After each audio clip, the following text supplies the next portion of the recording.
Bonjour chère belle plante, chère belle fleur, ça fait très longtemps que nous ne nous sommes pas vus. Je suis contente de vous retrouver pour la chaîne Reporter Lumière. Même si vous voyez un peu dans l'obscurité, c'est comme la vie, hein, entre obscurité et lumière. Alors aujourd'hui, en déambulant dans les rues de Saint-Étienne, je rencontre Hervé Nègre, photographe, qui m'a ouvert les portes de ce lieu magique, empreint d'âme, de cœur. J'ai versé quelques larmes parce que trop très touchée par ses visages et par ses regards, donc je vous invite bien sûr à venir. Je vais laisser bien sûr et inviter Hervé Nègre à parler de ce lieu. Bonjour, ici vous êtes à la Galerie A et je reçois un photographe qui s'appelle Marc Garanger. C'est un hommage que je lui fais puisqu'il nous a quittés.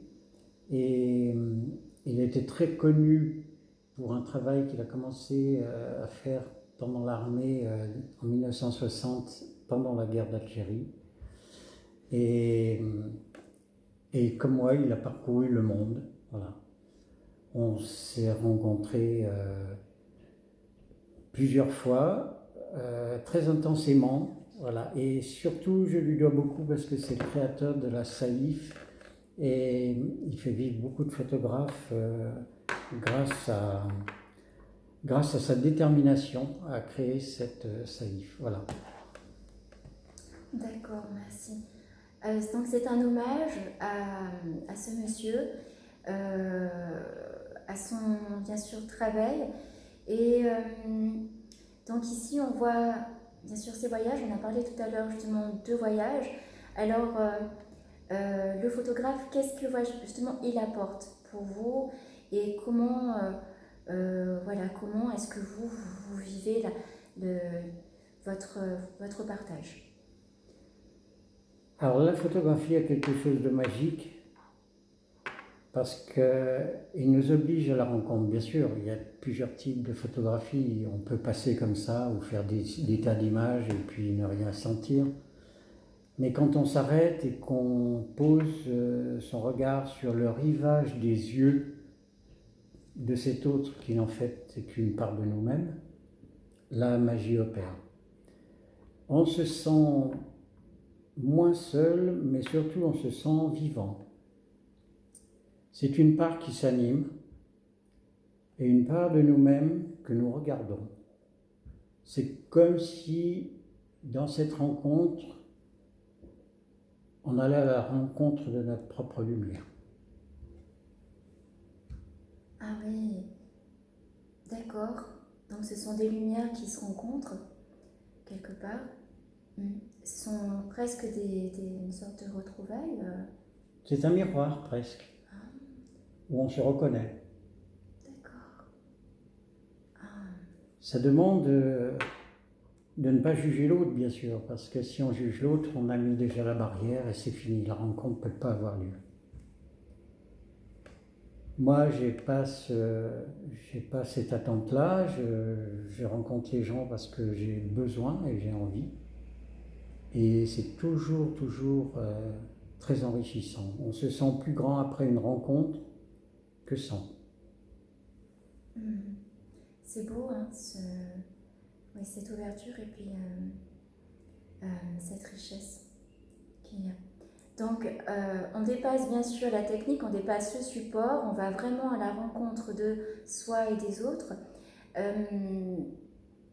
Comment, Hervé, est née cette passion et ce déclic? Comment est-il arrivé dans votre vie? euh, Comment est arrivée la photographie, s'il vous plaît? Il a commencé tôt, puisqu'à 15 ans. Mais en fait, à l'époque, j'avais peur des gens. Ça a commencé comme ça. Et ayant peur des gens, ben, j'allais pas à leur rencontre. Et c'est lors de mon premier grand reportage chez les Kalash au Nord-Pakistan en 1976 que s'est passé le déclic, parce que j'ai rencontré tous ces gens merveilleux et simples. Et, eh ben, ils m'ont ouvert la vie. Voilà. C'est tout simple, pas plus compliqué que ça. La rencontre par le portrait, quelque chose. C'est comme une danse. On n'est plus dans la peur, Donc il n'y a pas d'attaque. Et là, l'autre devient votre cavalier. Vous dansez, c'est une danse et elle n'appartient pas à ce monde. Elle appartient à c'est comme une danse cosmique, c'est comme une danse, on peut y mettre tous les guillemets qu'on veut, peu importe. On ne définit pas, on sent surtout. Et dans cette danse, on a partagé profondément et on se quitte sans se quitter. Les gens qui se rencontrent repartent toujours avec quelque chose de plus dans leur bagage. Et on n'a pas l'impression d'avoir quitté la personne. C'est comme si on s'absentait un moment. Qu'on la retrouve ou non, c'est pas grave. Mais il a inscrit quelque chose en nous et nous avons inscrit peut-être quelque chose en lui ou elle. Oui. Oui, cette croisée des chemins de vie, qui fait grandir, qui nourrit quelque part aussi. Alors, ouais, c'est vrai. Et puis suivre l'intuition aussi, le ressenti, être plus dans le cœur aussi quelque part dans la photographie. Si on n'est pas dans le jugement, on n'est pas oui. on n'est que dans le cœur. Oui. C'est ça, ouais. le propre de la rencontre. Comme je disais, ça met une barrière, le jugement met une barrière. Il est comme ci, il est comme ça. Et du coup, ça y est, on a encapsulé la possible rencontre. Oui. Donc, à travers l'objectif ou à travers l'œil, le regard, le cœur du photographe, ça veut dire que y a plein de... les chances sont presque infinies, hein, comme on pourrait le dire. Complètement. C'est pas ce qu'on pourrait penser, nous, à se dire « Ah, il veut vraiment prendre ceci, cela, cette scène, cette lumière, cette luminosité. » En fait, quelquefois, on voit tellement des créations et du travail presque millimétré ou tellement technique que je trouve qu'on en perd cette humanité. Et c'est vrai. Hein. C'est un autre style d'image. Et peut-être que la personne, elle a besoin de travailler dans cet aspect avant de découvrir peut-être d'autres choses. Chaque personne est différente. Elle est animée par des schémas différents, des schémas de vie. Mais chaque personne, à l'endroit, au lieu où elle est, elle apprend quelque chose de particulier. Et c'est ça qui est bien. D'accord. Et on n'est pas ni en avance ni en retard, on est là où on doit être. Oui. Et je reprends ce que vous disiez tout à l'heure, qu'on ne peut pas s'engager dans la rencontre avec l'autre si on ne s'aime pas soi-même. Oui. Et en fait, il y a une petite phrase qui est très jolie, qui dit « Qui s'aime, s'aime ». Magnifique. Voilà. Il peut semer dans le monde à partir de cet instant. Mais sans cet amour de soi, on ne peut pas aimer le monde, c'est pas possible. Il y a mensonge quelque part. Oui. Il y a tricherie. Oui. Et dans ce milieu, dans cet espace-là, on peut pas tricher. On a trop peu de temps dans ce monde pour pouvoir dire, pour pouvoir faire des choses qui ne correspondent pas à quelque chose de vivant, quelque chose qui nous porte profondément. Et c'est difficile de mettre en mots tout ça, parce que ces mots ont pu naître parce qu'il y a eu des choses difficiles à vivre. On est passé au-delà de ça. Et en fait, c'est toujours la lumière qui est... Il n'y a pas d'abîme si profond, il n'y a pas de cime si haute qui ne soit voie. Et toute expérience est un chemin. Il n'est pas exactement un chemin. Je dirais plutôt qu'il est une sorte de marche sur notre escalier céleste. Oui. On pose notre pied dessus et c'est déjà l'élan sur la prochaine marche Et que l'expérience était douloureuse ou pas, elle était nécessaire parce qu'elle nous a permis de poser le pied. Voilà. Tout à fait. C'est ce que m'a appris la vie. Ouais.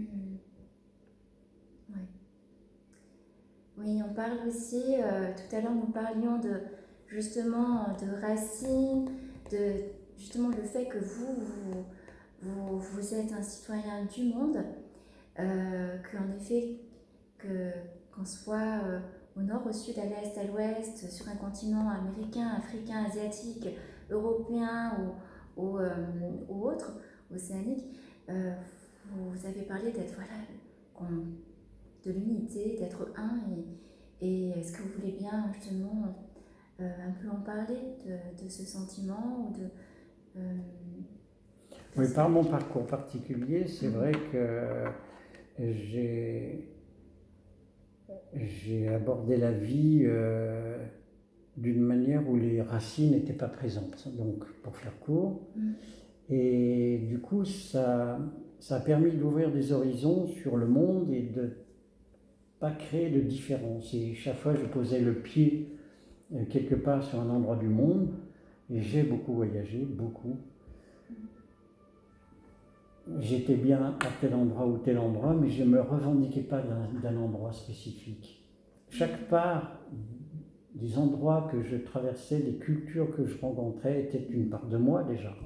C'est un peu comme si un jour on avait été éclaté en mille morceaux, que l'homme dans son origine a été éclaté, et qu'on recherche des petits morceaux chaque fois qu'on rencontre des gens, et voilà. Et on va recoller ces morceaux qui vont recréer cette unité profonde. Mais c'est pas un mot, l'unité, c'est quelque chose de... C'est un pilier, c'est quelque chose de profond, un axe... C'est plus que l'axis mondis, quoi, qu'on pourrait dire. C'est quelque chose de... Oui, fondamental, oui. On parle bien sûr de ce qui est universel, justement de ce... un peu... de cet être divin, cette part aussi qui est présent en chaque être et qui peut justement, voilà, qui fait que, en effet, eh bien, il y a cette même présence en fait, en chacun, en chacune. On a parlé de la lumière, on a parlé de la conscience, on a parlé du cœur. C'est ce qui fait que, voilà, nous rassemblons et nous nous réunions justement, réunissons. Je dis la réunion. Oh là là. Dans trop de réunions.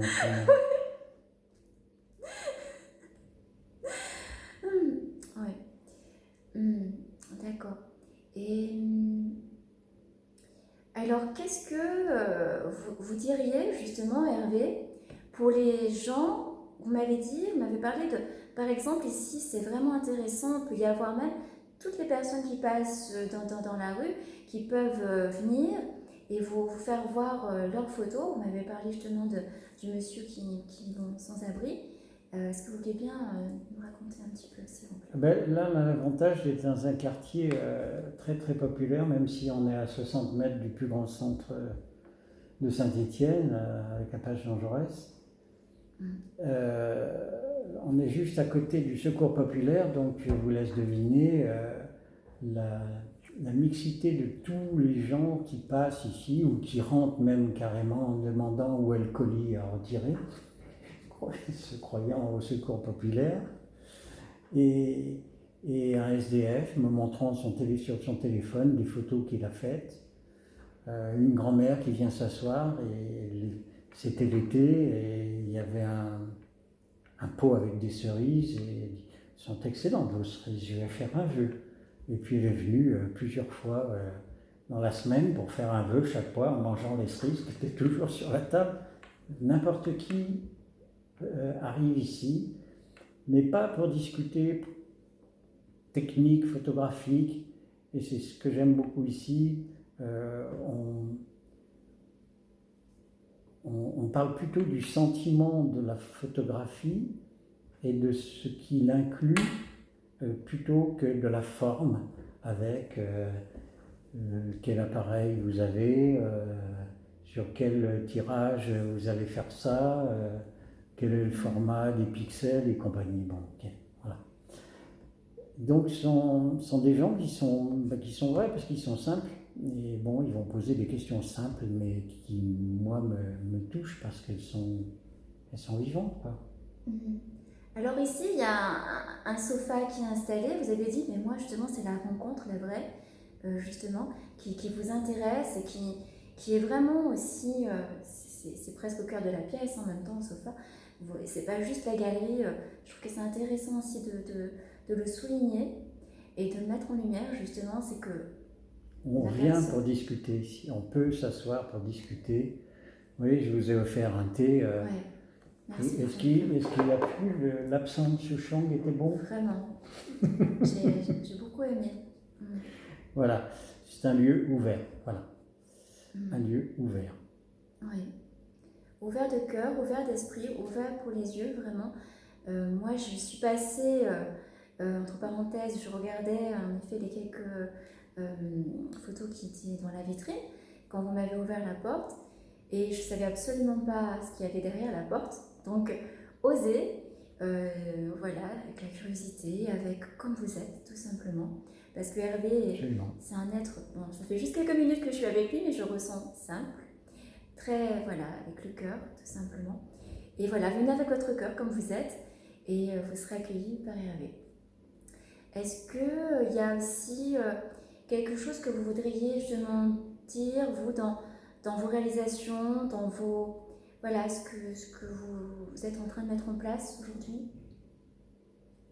Je n'ai pas saisi complètement le sens de la question. Qu'est-ce qui est le plus important à dire?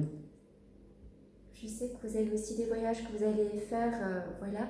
Et dans ce lieu, en fait, peut-être vous... on va dire, les, comment est-ce que vous aimeriez le faire vivre, voyez-vous? Ben, ce lieu, hein, on l'a déjà défini, c'est d'abord un lieu d'échange, un lieu de rencontre, et puis ben, c'est un lieu de vie, hein, pas de problème, hein, ben, c'est comme ça. Il n'y a rien d'autre à dire, hein, voilà. Vous êtes bienvenus. Voilà, sur cette note de bienvenue, et avec cette interview très improvisée cet après-midi, je remercie Hervé Nègre. C'est moi qui vous remercie. Et prenez soin de vous, chère belle plante, chère belle fleur. Et nous sommes à quelle adresse, Hervé? Au 8 rue Robert, à Saint-Étienne. Très bien, merci. Et à bientôt, chère belle plante, chère belle fleur. Au revoir. Au revoir. Hervé, à vous l'honneur, si vous